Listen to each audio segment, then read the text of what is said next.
£5.5 billion of savings this year and £8 billion next year to bring down pressures and begin to fix the foundations of our economy.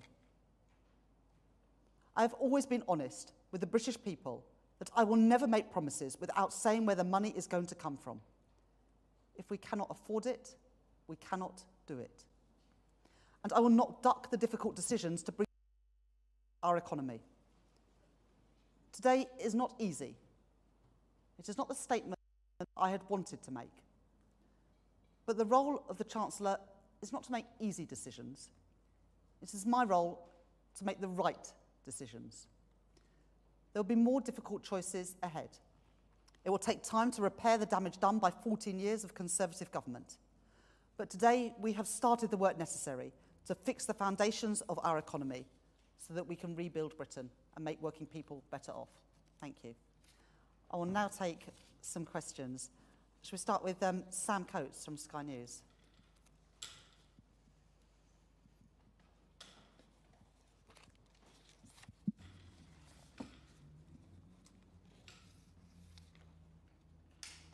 Thank you, Chancellor. As a result of today's decisions, Charity Aid UK say that up to 2 million pensioners who need it won't get winter fuel allowance, yet you're offering 20% plus pay rises for junior doctors over 2 years. What does that tell us about the instincts of your government? Well, first of all, the costs of not settling the pay dispute has real costs as well. The Treasury estimate that last year alone, the cost of industrial action in our National Health Service cost the economy £1.7 billion, and 1.4 million appointments didn't go ahead. That affects everybody in society, but perhaps the oldest members of our society affected the most. So I think it's the right decision to resolve that industrial action, and I hope that the junior doctors vote to support the recommendation made by the British Medical Association. And I thank Wes Streeting and his team for being able, within 3 weeks, to, I hope, bring a close to this dispute, which has cost our economy billions of pounds and has costed people their health and their well-being. So I think this is the right decision. But I also understand why Age UK are disappointed. It's not an easy decision to announce that winter fuel payment would only go to people receiving pensioner credit.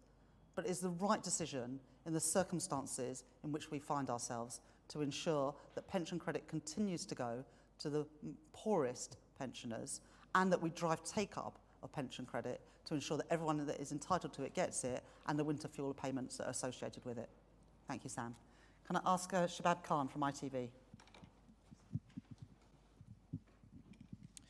Shihab Khan, ITV News. Chancellor, throughout the election campaign, several economists and experts told us they thought you and your party weren't being entirely transparent when it came to your economic plans. Some predicted that the first thing you would do once you were elected was tell the country that the finances are worse than you'd thought and you'd have to make decisions which aren't in your manifesto. You may have uncovered some extra spending which weren't on the books, but a lot of people saw this coming because broadly the books were essentially open. What do you say to those who will say this is the type of politics that's eroded trust with the British public? What I've done today is provided an honest, transparent and truthful assessment of our public finances. And this information that I'm publishing today was not available before the election. I'll just read to you a little bit of the letter from the Chair of the Office of Budget Responsibility today. He said, "We were made aware of the extent of these pressures at a meeting with the Treasury last week. It goes on to say, if a significant fraction of these pressures is ultimately accommodated through higher spending, this would constitute one of the largest year-ahead overspends against Dell forecasts outside of the pandemic years." So the chair of the OBR has also, given the seriousness of his issue, his words not mine, initiated a review to understand how it could be the case that the Office of Budget Responsibility was not given this information.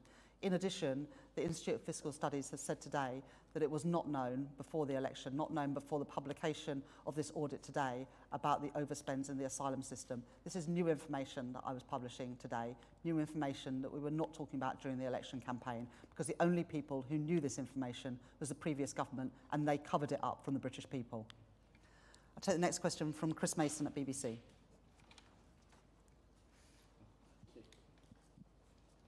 Thanks very much. Chris Mason, BBC News. Chancellor, you said today that in the budget in October you'll have to take difficult decisions on benefits, spending and tax. Can you be straight with people tonight and say that you will be putting up taxes for some in the autumn? Well, I reiterated the commitments we made in our manifesto today. I don't want to increase taxes on working people, and our commitment not to increase national insurance, income tax or VAT. We stand by those commitments. We also published written ministerial statements today on the tax changes that we had in our manifesto around the energy profits levy, VAT on private school fees, non-dom tax closures and changes to the private equity taxation. We will go ahead with that. The truth is we did not know about this £22 billion black hole fiscal year when we went to the polls on the 4th of July. And so there will be more difficult decisions around spending, around welfare and around tax at the budget and the spending review later this year. I think it's important to be honest with people. People have been misled for too long. The previous government covered up from the British people the extent of the pressure on our public. I will not do that. I will be honest, even if that means having to make difficult decisions. The next question is from Aubrey Allegretti at The Times.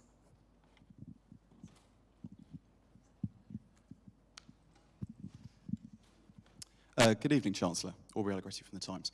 You've accused ministers in the previous government of covering up the shortfall in funding to cover public spending, but senior Treasury officials will have signed off all submissions to the Office for Budget Responsibility, and it is now reviewing the accuracy of those submissions. So do you have the confidence in your permanent secretary, or is he potentially part of the cover-up here? In the end, civil servants advise and ministers decide. And ministers made decisions to sign off spending without any idea of how it was going to be paid for. When I arrived at the Treasury on the 5th of July, I asked civil servants to provide me with an honest assessment of the state of our public finances and public spending pressures. They have done that with great professionalism, and I believe that they provided similar information to the previous Chancellor. He chose to ignore it. I will not ignore the pressures on our public spending, our public services, and I, unlike the previous government, will be honest with the public about the state of what we find today. And I find it incredibly disrespectful that we now have Conservative previous cabinet ministers trying to pass the blame for their mistakes and their civil servants. I won't have it. I have huge respect for the civil servants in this institution who have worked incredibly hard the last 3 weeks to provide the accurate information that I presented to Parliament today. Next question is from Jason Groves at the Daily Mail. Thanks, Chancellor. Do you really think pensioners on £1,000 a month can afford to tighten their belts or turn their heating down? I mean, you've found billions of pounds more for public sector pay today. Why are you picking on pensioners? These are not the decisions I wanted to make, but in the circumstances that I find myself in, these are the fair and the right decisions to make. We are protecting pension credit for protecting winter fuel payments for people on pension credit. And as you rightly say, as a single pensioner, you get just under £12,000 on pension credit, and as a pensioner couple, it's just under £18,000. But we needed to find in-year savings, and this saves £1.5 billion a year. We will also be working with the Department for Work and Pensions, with local authorities, and with older authorities to boost take-up of universal credit, as merging the housing benefit and pension credit system to ensure that more people get pension credit when they're entitled to it. The next question is from Sam Fleming at the Financial Times. Thanks very much. Good evening, Chancellor.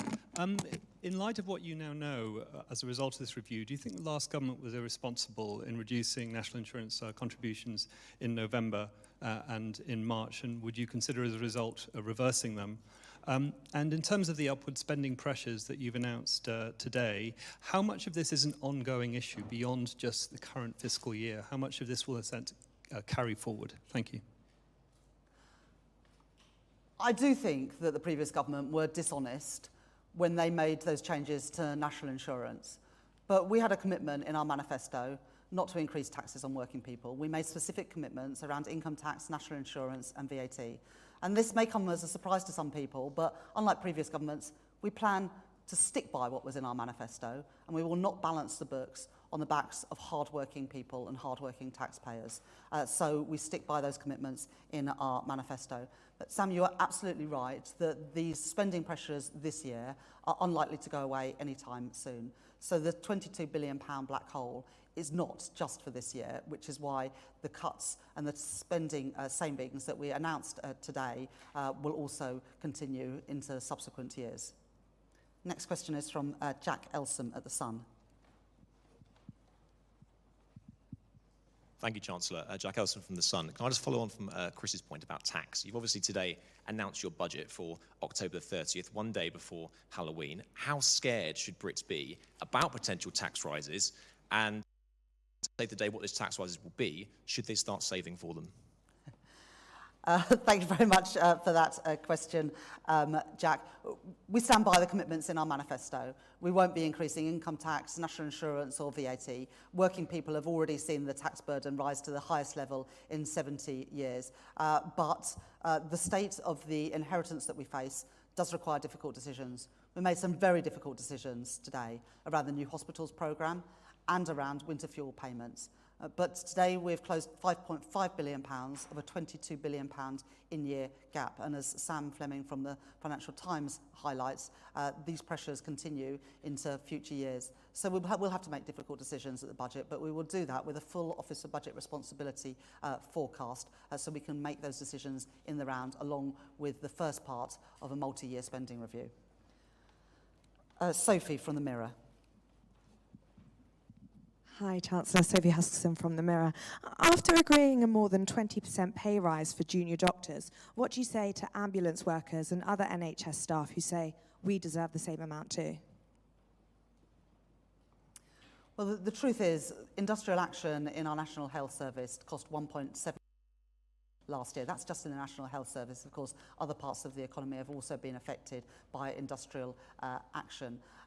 We have, in 3 weeks, the Health Secretary, Wes Streeting, has in 3 weeks done what previous numerous health secretaries failed to do in months and months, which is to meet with the junior doctors and come to an agreement. And this agreement will mean that, unlike last year, when 1.4 million appointments were cancelled, we'll be able to get on and reduce the waiting lists. That is really important. But beyond that, we have also accepted all of the recommendations of the independent pay review bodies for all workers covered by pay review bodies in the National Health Service. Su Ping Chang from The Telegraph. Hi, Sue Chan from The Telegraph. What is your definition of a working person, please? And since you've committed just now to not raise taxes against working people, can pensioners expect another tax hit in the autumn? Well, we don't want to increase taxes, but we are in a position where there is a £22 billion gap between the money that the previous government was spending and what they had budgeted for. And so we are going to have to make difficult decisions. We've made some of them today. A working person is somebody who goes out to work for their income. That is why we're saying, it said in our manifesto, and I repeated it again from the dispatch box today, we're not going to be increasing income tax, national insurance or VAT.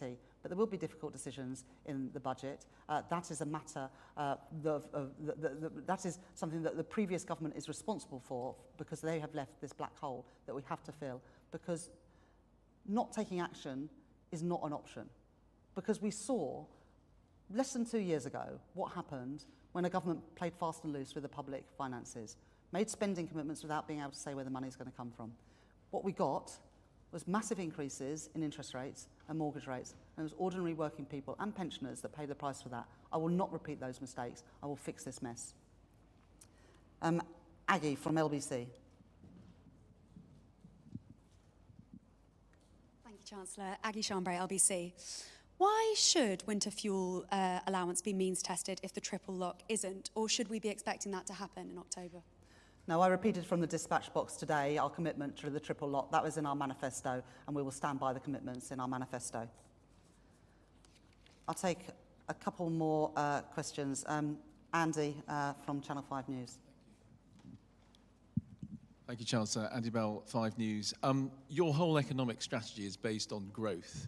Haven't you taken decisions today or set in motion reviews that will cut back on projects that are specifically designed to improve the infrastructure, the growth prospects for the UK? Aren't you guilty of what previous governments have done, finding a short-term fix when what we need is some strategic thinking?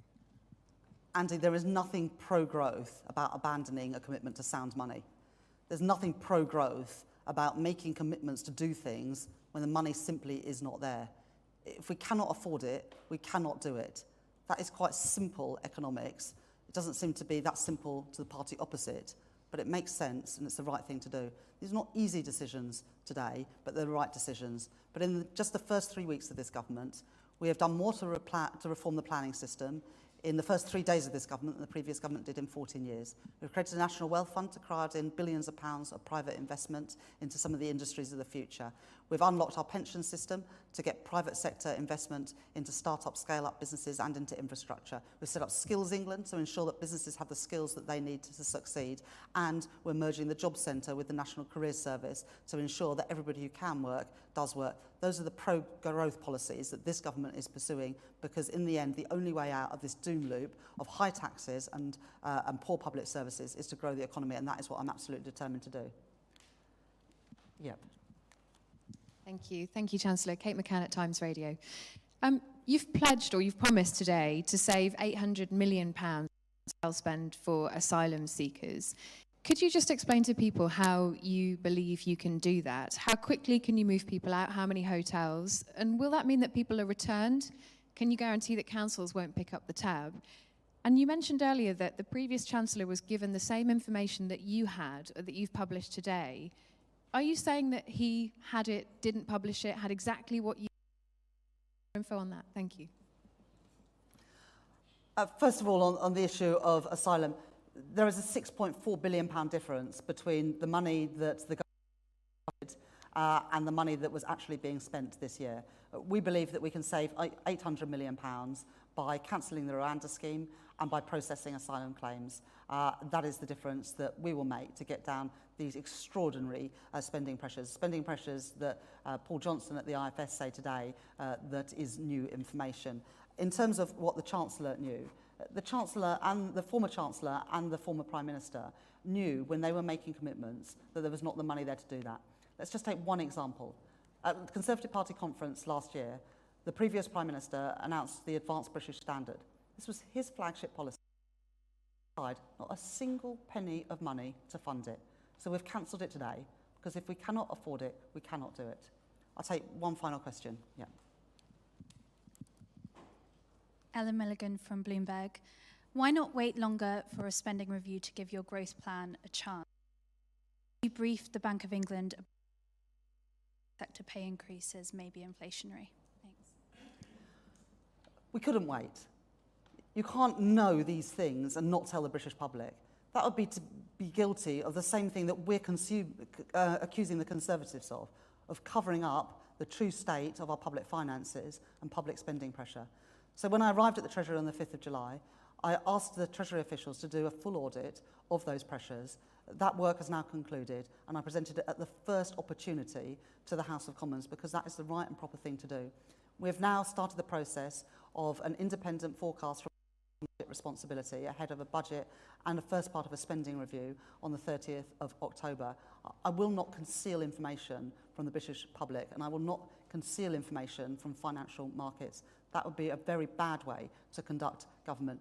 And yes, I have spoken over the course of the last few days to the Office of Budget Responsibility, the International Monetary Fund and the Bank of England. Let me just make this point about the public sector pay announcements today. The public sector pay announcements are in line with private sector wage settlements. So I do not believe that these are inflationary. Thank you very much. I'll have to leave it there. Thank you.